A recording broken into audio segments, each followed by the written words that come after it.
when I heard Dame Dash that Jay wouldn't sign off on nothing, Jay wouldn't do this and Jay would that, because he couldn't let a Cameron blow up. He couldn't let an East Coast rapper like Beanie Siegel blow up. Harvey Weinstein, Jeffrey Epstein, Robert Kelly, Sean Combs have one person in common, professionally and privately: Sean Carter. If you just finished watching 50 Cent's Diddy documentary on Netflix, there's one thing that probably jumped out right away. Jay-Z was completely missing. He wasn't in it at all. It's really strange, isn't it? There are no photos, no mentions, no archive clips, nothing. Despite Diddy having a very close, well-domined relationship with him. And the more you think about it, the stranger it feels. The thing is, this wasn't random. According to multiple industry sources, Netflix removed an entire section from episode 4 at the very last moment. What did it have? The rumor is that it was internally referred to as the Jay-Z tapes, and 50 Cent fought hard to keep it in the documentary. But in the end, Netflix cut it. So, are you coming out? I know next year is going to be a #2 season. I just put it on YouTube. What we're hearing now, though, is that section was removed because the feds ended up taking an interest in the evidence that 50 Cent had collected and could now be preparing a massive investigation into Everybody that it says, and Desiree Perez, all them people got dirt under them, bro. You understand? All them people got dirt on their fingernails. Jay-Z got dirt in his fingernails. You understand? Jay-Z was messing with young girls from our block. Tired of them. I'm putting it out there. You know what I'm saying? I'm picking a side. Desiree, husband, was a former drug dealer that she turned on a whole cartel. All of them got dirt on them. And 50 got they dirt. You understand? 50 gonna know they dirt. Because 50 got investigators, he got people that's in the street. So if they go at him, listen here, I deem him like myself, 10 times the normal man. He gonna do what he gotta do. And the whole thing about it is they trying to retaliate on him for something he did to somebody else. I feel that it's something worth seeing. It's something worth coming around, because all that shit about to fall. All that shit that we seen in the industry, these demons want to have sex and turn little boys into little girls into little boys. That shit's about to go out the window, bro. And we need to start speaking up and talking about it. We need to stop all this crazy stuff. We need people to put people out here that's doing shit like this, that's taking from people's families, that's beating women, that's d***ing women. I ain't got a problem with it. Let's go to war. What makes this impossible to ignore is how everyone else was handled in the documentary. Other major figures were discussed. Lawsuits were mentioned. Allegations were addressed. Careers were examined. But Jay-Z wasn't minimized. He was erased. When one of the most powerful people connected to the story gets a complete pass, while everyone else faces scrutiny, that's not coincidence. That's damage control. To understand why Jay-Z's absence matters, you have to understand his relationship with Diddy.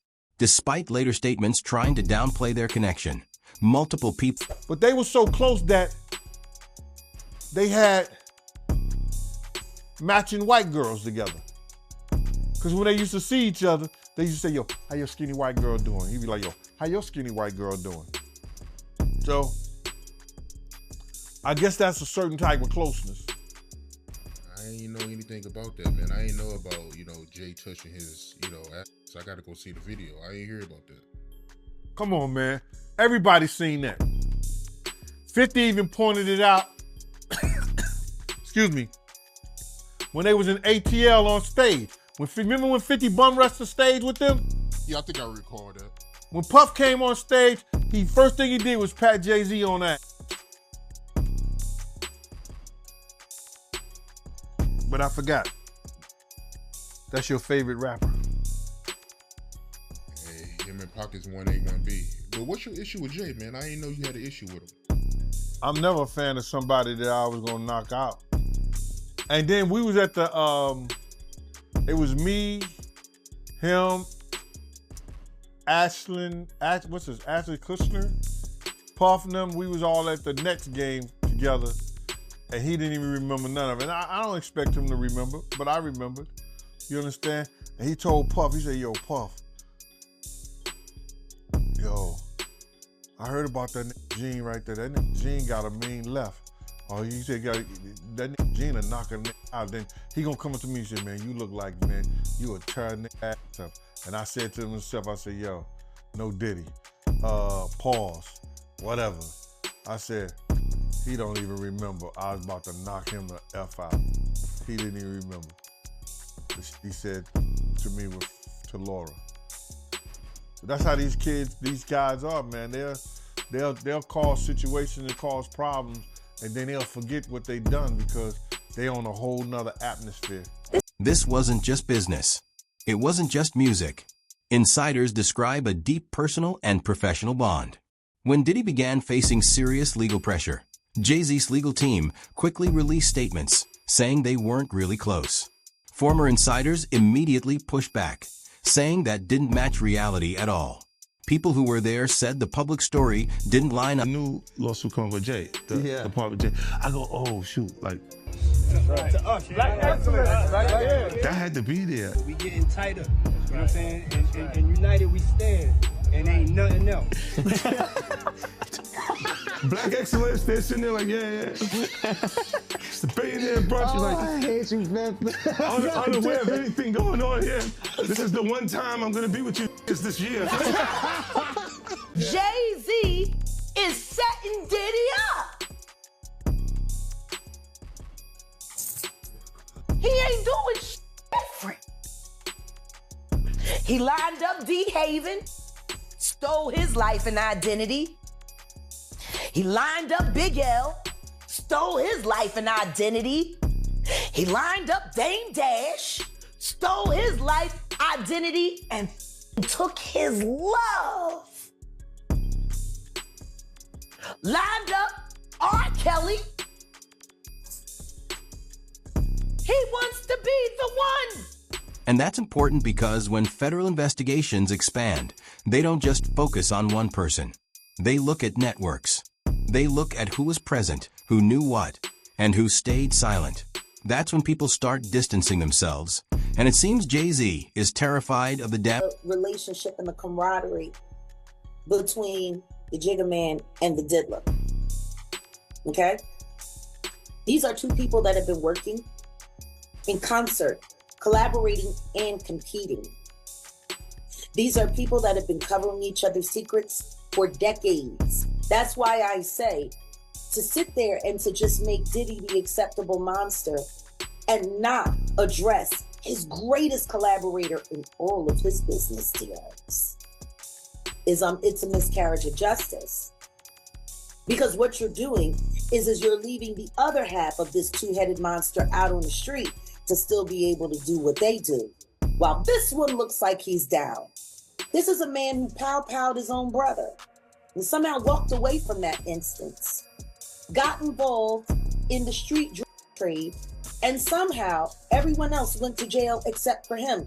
He's been making deals with the government and with the feds for quite some time. If none of this is real, how does the CEO of his record conglomerate Rock Nation, how is she a known federal informant whose background is transferring on multiple levels? Desiree Perez is one of the most despicable human beings to ever walk the face of this earth. And I'm not saying allegedly, I know that about you, man. I know about all your business dealings in Laredo. I know about all your business dealings in Guadalajara. And I know about who you know in Sinaloa. Why is a woman who's had this much engagement with the Mexican cartels running a rap conglomerate. That makes no sense. And she is a chartered government informant.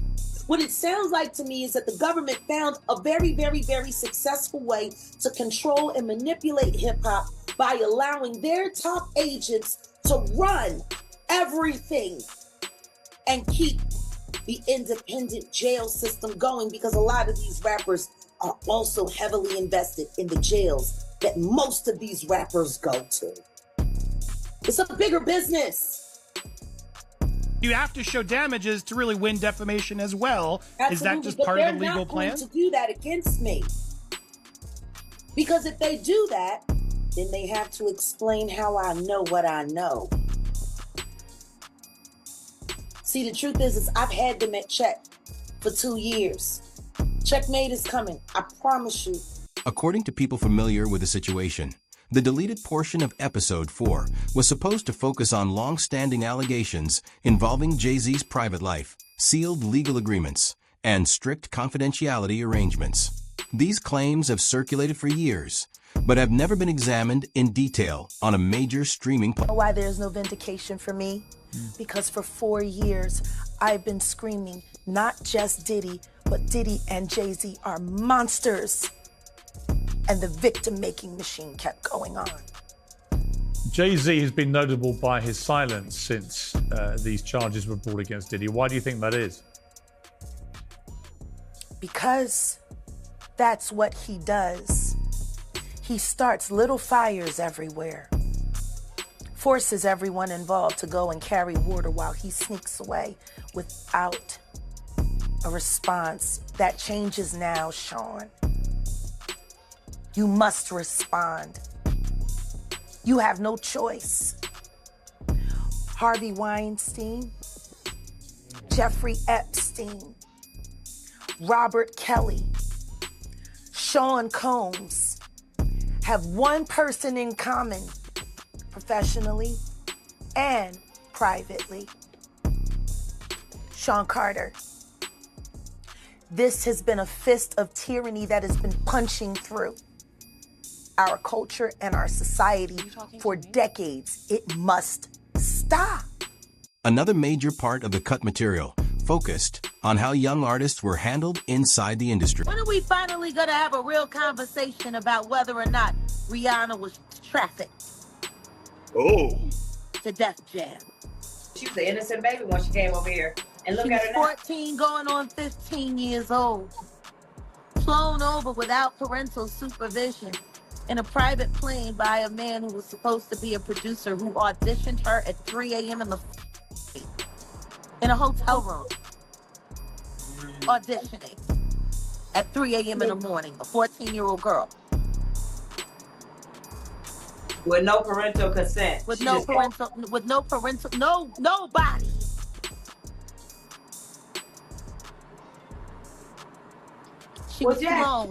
She was flown to another country. She was taken to Def Jam headquarters.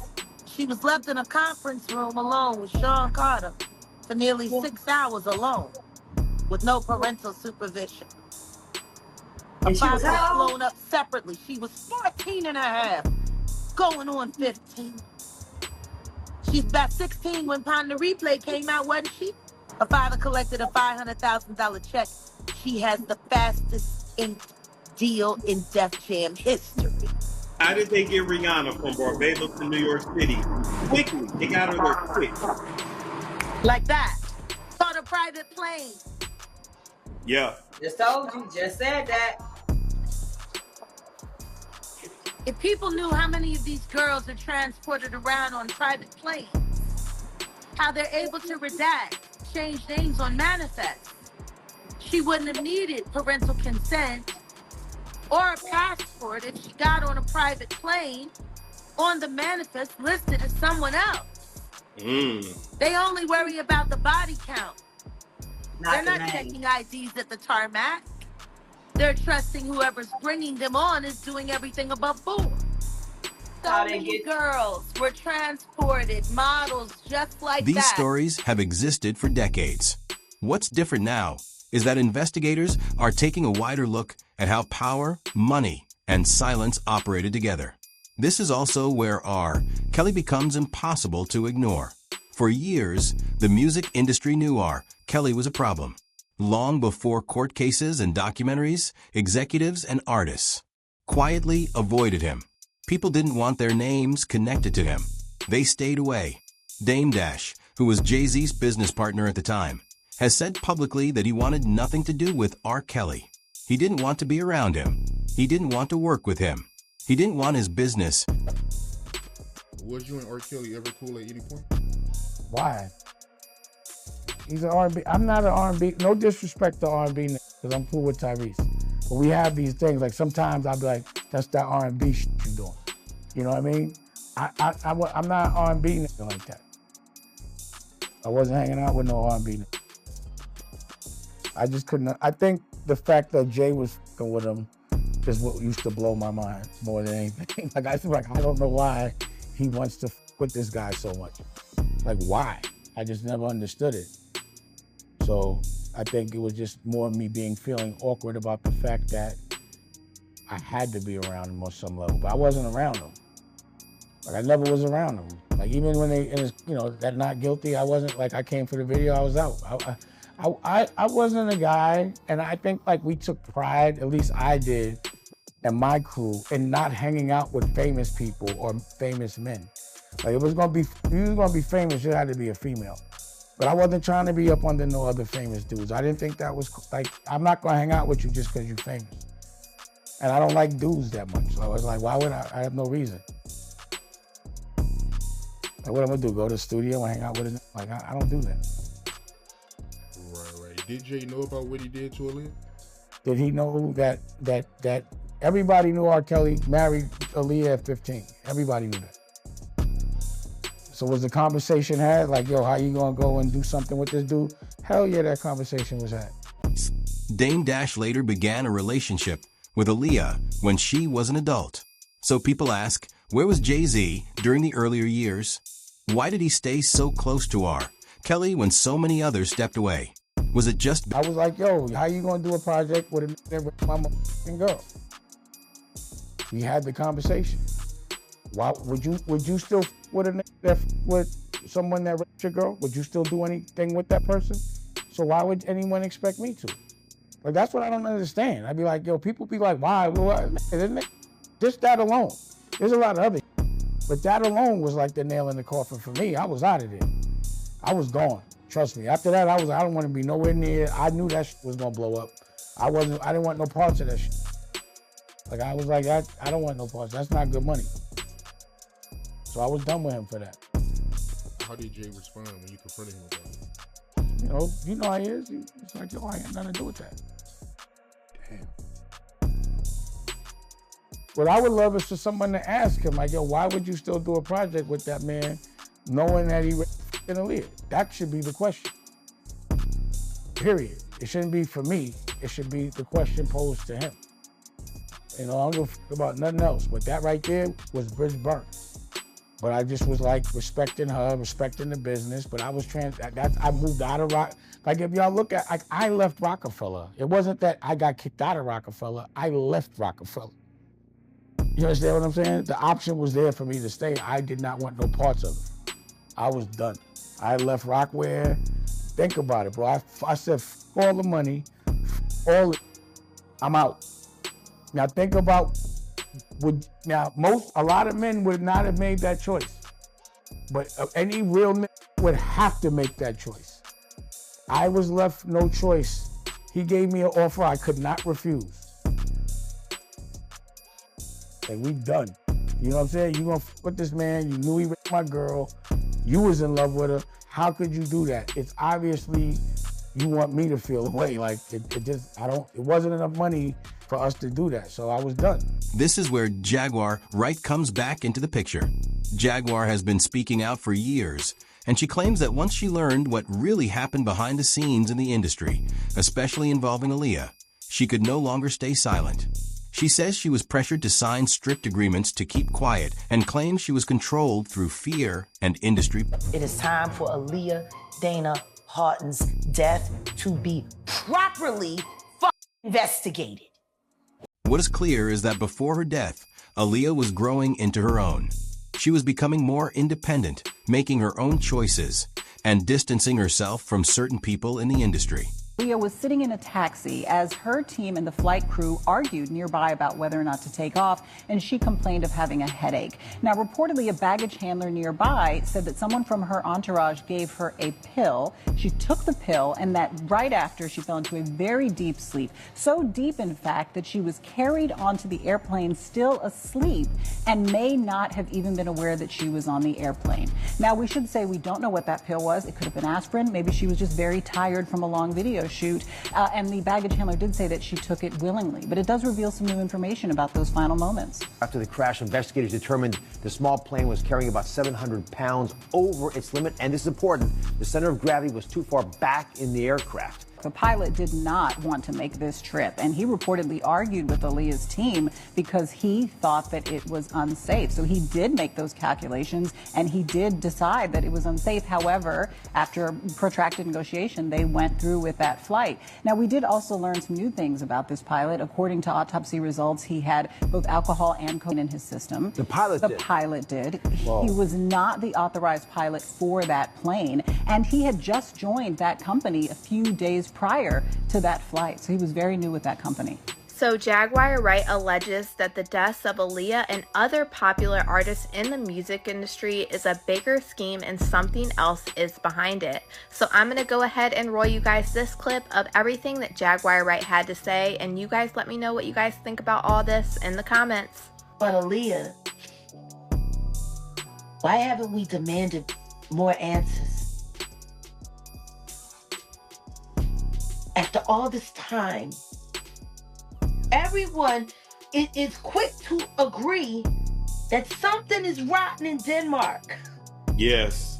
With that. And everyone says it, even in the news reports, and yet no one has said it's time to talk to Hype Williams about why he didn't want Aaliyah to get on Lenny Kravitz's very, very, very wonderful and safe plane to get on the janky one that he forced her on, which, by the way, she didn't get on willingly.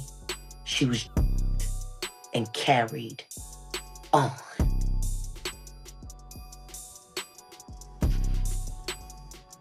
Why does no one ask Hype?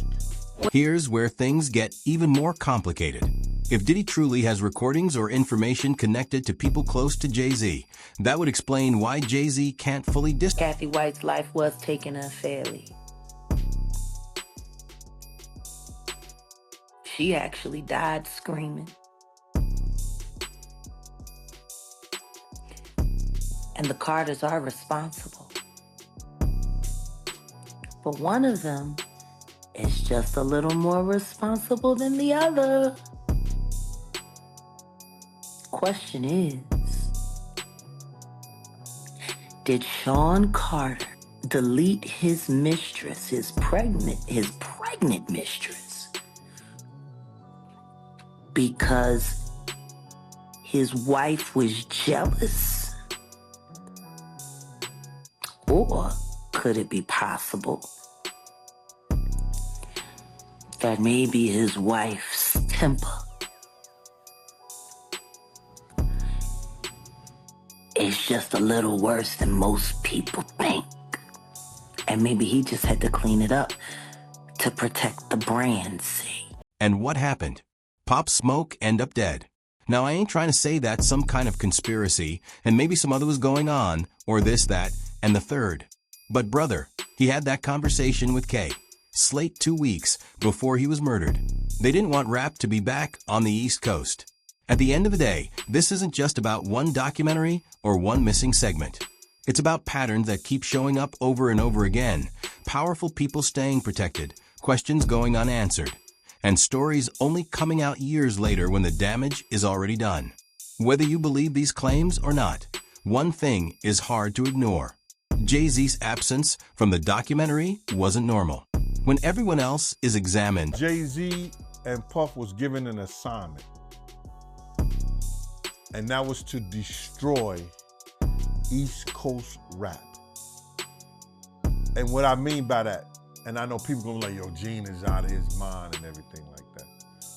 Check this out, brother.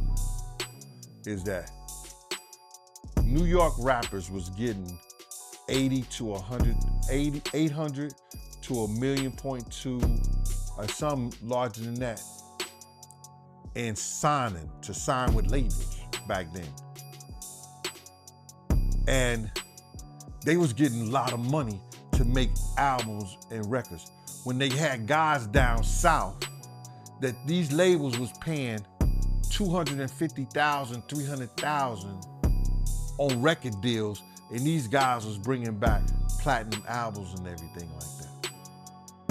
So what they had to do was, they had to keep New York rappers down.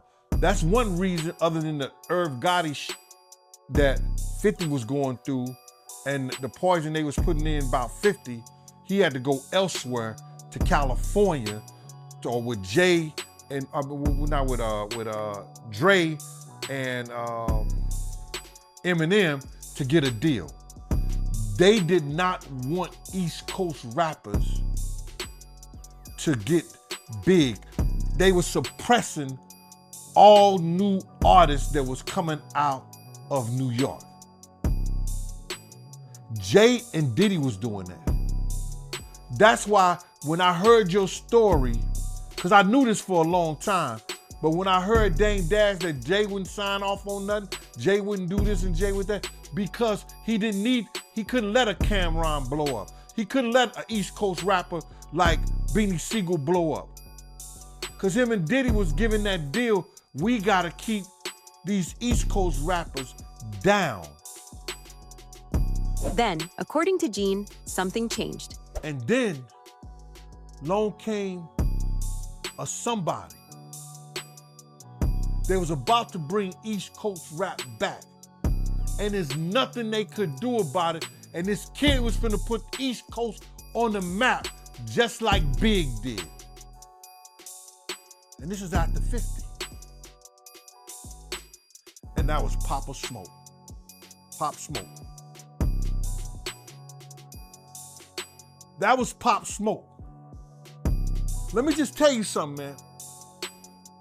2 weeks before Pop Smoke died, K Slay, who heard this shit from the industry, that know shit that happens in the industry, set Pop Smoke and his people down and gave them a jewel. He said, y'all gonna have to protect him with his life, with y'all life. Y'all gonna have to protect him with y'all life. Because he know Pop Smoke was about to bring rap back to the East Coast. And what happened? Pop Smoke ended up dead. Now, I ain't trying to say that's some kind of conspiracy, and maybe some other shit was going on, or this, that, and the third. But brother, he had that conversation with K Slay 2 weeks before he was murdered. They didn't want rap to be back on the East Coast. This is where Jaguar right comes back into the picture. Jaguar has been speaking out for years, and she claims that once she learned what really happened behind the scenes in the industry, especially involving Aaliyah, she could no longer stay silent. She says she was pressured to sign strict agreements to keep quiet and claims she was controlled through fear and industry pressure. It is time for Aaliyah Dana Harton's death to be properly _ investigated. The official narrative is that Aaliyah died in a tragic plane crash in 2001. Over the years, many theories have circulated. Some people believe it was a terrible accident.